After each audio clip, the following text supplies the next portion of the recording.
Bueno, bienvenidos a la clase de experimentación.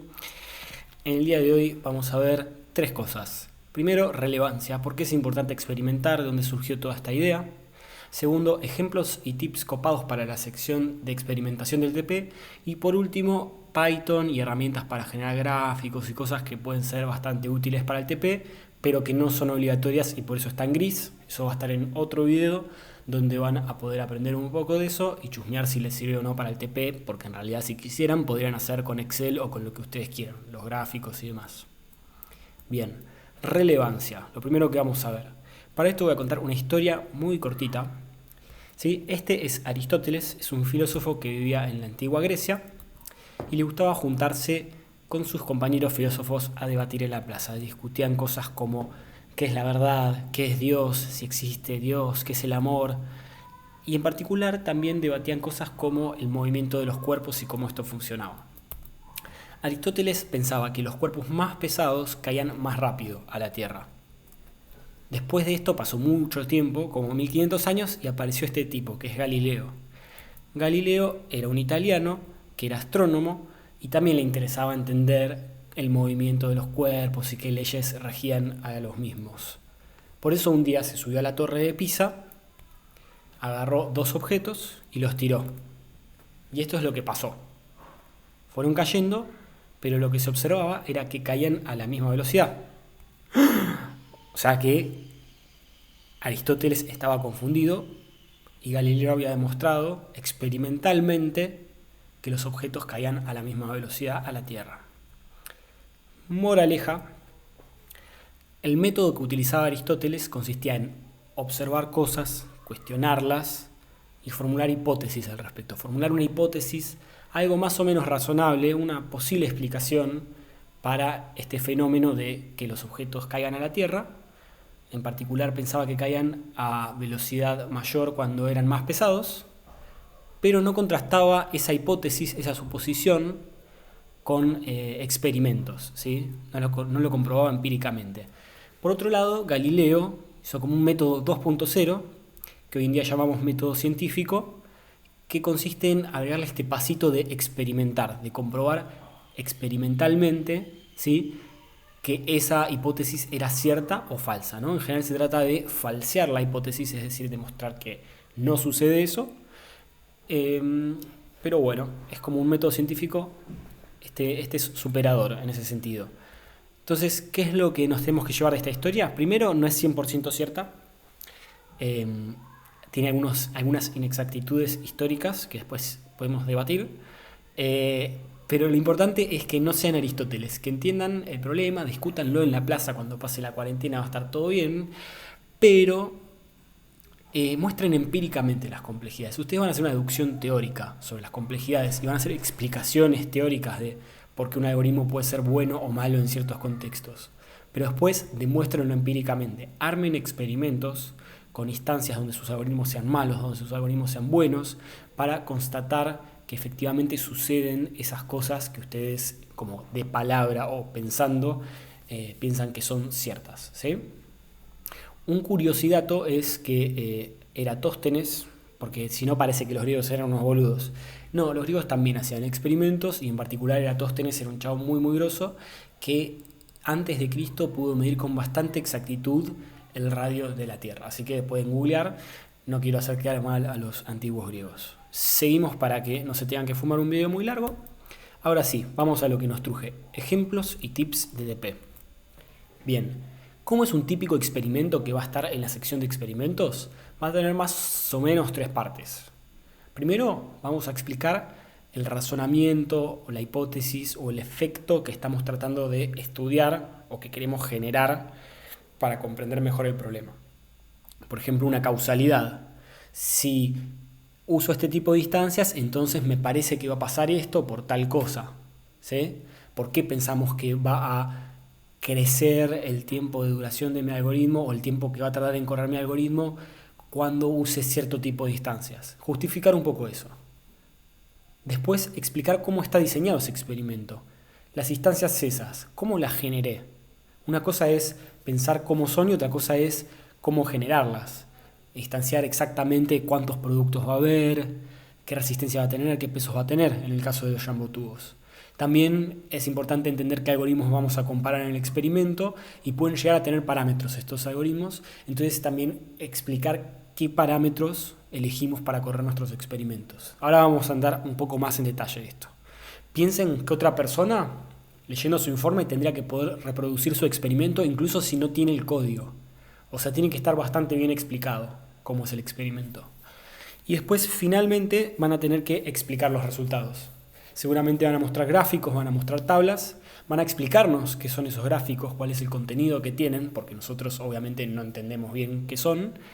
Y después van a mostrar específicamente en esos gráficos o esas tablas en qué parte se ve el efecto ese que ustedes querían producir o que querían estudiar, o si no se ve, explicar un poco por qué piensan que no se ve o distintas hipótesis alternativas a la que venían manejando. Bien, ideas para el TP. Nada, la sección de experimentación, la idea es que un poco se pongan creativos y jueguen, pero también hay cosas que son medio obligatorias por el enunciado. Medio obligatorias no, completamente obligatorias. Primero, complejidad temporal. Es importante que comprueben empíricamente, experimentalmente, la complejidad temporal de sus algoritmos. Por ejemplo, si backtracking es exponencial, verificarlo corriendo el código y midiendo cuánto tiempo tarda, ¿sí? Después es importante para que armen en el TP los puntos débiles de cada algoritmo. ¿Cuándo anda mal backtracking? ¿Cuándo anda mal fuerza bruta? Creería que siempre, pero no sé, siempre es el peor. Y también cuándo anda mal programación dinámica, ¿sí? Bueno, después para que hagan experimentos adicionales, pueden comparar, por ejemplo, si pensaron distintas podas para backtracking, cuándo anda mejor, cuándo anda peor cada una, ¿sí? Entonces vamos a seguir avanzando un poco. Contrastar complejidad temporal, ¿sí? Este es el primer ejemplo de lo que tienen que hacer obligatorio. Acá, por ejemplo, en este grafiquito tenemos en el eje X n, que sería, por ejemplo, la cantidad de productos, y la cantidad de milisegundos que tardó en el eje Y, ¿sí? En rojo vemos una flechita, ¿sí? Que es la complejidad teórica, que en este caso es 2 a la n, probablemente está multiplicado por alguna constante ahí, solo que no está aclarado. Y en los puntitos verdes tenemos efectivamente instancias que fueron corridas y se midió cuánto tiempo tardaron. En este caso podemos ver que machea bastante bien. Este gráfico no lo armé yo, fue sacado de algún lado, misterioso. Bien. Bien, algunas cosas importantes, prueben con instancias grandes, no se queden con n muy chiquito, porque si no, no van a poder ver el efecto o no van a tener confianza en los resultados de que efectivamente la complejidad teórica machea con su complejidad empírica que midieron, ¿sí? Prueben con instancias grandes. De hecho, acá la más grande tardó 8 segundos, o sea, no es demasiado. Vamos a ver después. Midan varias veces y tomen promedio, ¿sí? Por scheduler o un montón de cosas de bajo nivel del sistema operativo puede pasar que cada vez que corran un algoritmo no tarde exactamente lo mismo. Entonces, córranlo varias veces y tomen el promedio, ¿sí? Eso les va a ayudar a que obtengan resultados más consistentes. Otro consejo, tengan cuidado, no midan de más ni de menos. ¿A qué me refiero con esto? Midan exactamente su parte de código que corre el algoritmo.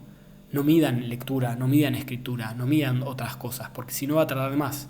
Pero tampoco midan de menos. Y esto es para que efectivamente, si su complejidad es exponencial, les dé exponencial, porque si no van a ver que corre rapidísimo y capaz estaban midiendo cualquier cosa. O sea, tengan cuidado con eso.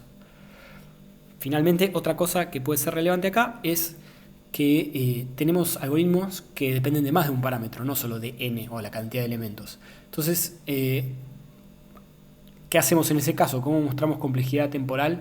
Bueno, piénsenlo un poquito, pero pueden usar más de un gráfico, ¿sí? Fijar un parámetro y mover el otro y viceversa. Entonces piénsenlo por ese lado. Bien. Contrastar complejidad temporal 2.0. Calculen también esto que está bueno, que es el coeficiente de Pearson. No importa demasiado que entiendan ahora qué es, ¿sí? Los que cursaron prueba seguramente lo tengan más claro, o capaz ya se lo olvidaron, como me pasó a mí en su momento.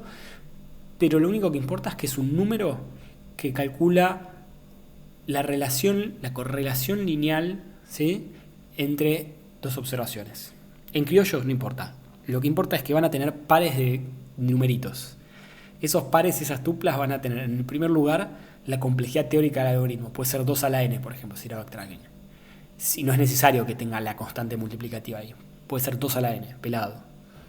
Y en el otro, el tiempo que tardó en resolver esa instancia de tamaño n, ¿sí? El tiempo que efectivamente medimos. Bueno, queremos que si calculamos el coeficiente de Pearson, que después vamos a ver cómo se puede calcular en Python, sea parecido a 1. Y no solo eso, queremos ver que si ploteamos los puntitos esos pares de puntos, nos quede una recta, ¿sí? Eso sería el equivalente a que haya una constante multiplicativa más o menos que relacione esos dos números. Bien. Un dato copado es que pueden calcularlo a posteriori. No es necesario que hagan en C++ el código, sino que pueden escupir todos los resultados de las mediciones y después calcularlo en Python, como dije. Seguimos. Bien, el otro experimento que se pide de alguna manera es como buscar los puntos débiles, dónde fallan nuestros algoritmos. Si queremos comparar, ¿cuándo anda bien backtracking? ¿Cuándo anda mal backtracking? ¿Cuándo anda bien dinámica? ¿Cuándo anda mal dinámica? Entonces, entender un poco eso. En este gráfico podemos ver algún parámetro que se está variando y podemos ver cómo dinámica empieza siendo mejor y después empeora, ¿sí? Entonces, en esta sección de experimentación me parece particularmente importante que expliquen detalladamente el razonamiento, las hipótesis que hay detrás y cómo generaron las instancias. ¿A qué me refiero con esto? En la parte anterior, en la de contrastar complejidad temporal, capaz que las hipótesis eran muy pavotas. Era tipo, bueno, ya te escribí 40 páginas de que calculé la complejidad teórica y mi hipótesis es que esa es mi complejidad, ¿sí? Bueno, acá las hipótesis van a ser un poco más complicadas, porque tienen que explicar por qué piensan que dinámica o que backtracking va a fallar o a ser particularmente malo bajo esas circunstancias, bajo ese tipo de instancias, por ejemplo, ¿sí? Y una vez que definen ese tipo de instancias, tienen que explicar cómo generaron el experimento, cómo lo diseñaron, o sea, esas instancias, cómo las generan, cómo es el código que las genera, o cómo es la estructura. Ahora vamos a entrar en más detalles sobre eso también. Bien, expliquen bien los gráficos. Si hay cosas raras, como por ejemplo en este gráfico hay unos picos, comenten al respecto, digan, este pico creemos que aparece por tal cosa, etcétera, etcétera, pero no lo dejen pasar, ¿sí? Si hay cosas raras, puede haber números negativos, etcétera. De hecho, podría ser una señal de que tienen un bug en su código, o sea, verifiquen todas esas cosas. Muy importante también en los gráficos especificar bien qué es cada eje y las leyendas, ¿sí? Qué es cada cosa, qué es cada color, qué es el naranja, qué es el azul, qué son cada, o sea, explicar bien detalladamente el gráfico. Bien, ya estamos por terminar, es una clase muy cortita y después voy a explicar un poco de Python en el otro video. Importante, expliquen bien cómo generaron las instancias, ¿sí? No digan, generamos instancias con n entre 50 y 100. Si yo leo eso, no entiendo, no puedo repetir el experimento en mi propia computadora. Necesitamos saber cómo eran los pesos de los productos, cómo eran las resistencias, si tenían un máximo o tenían un mínimo, estaban acotados esos pesos, cómo era la relación.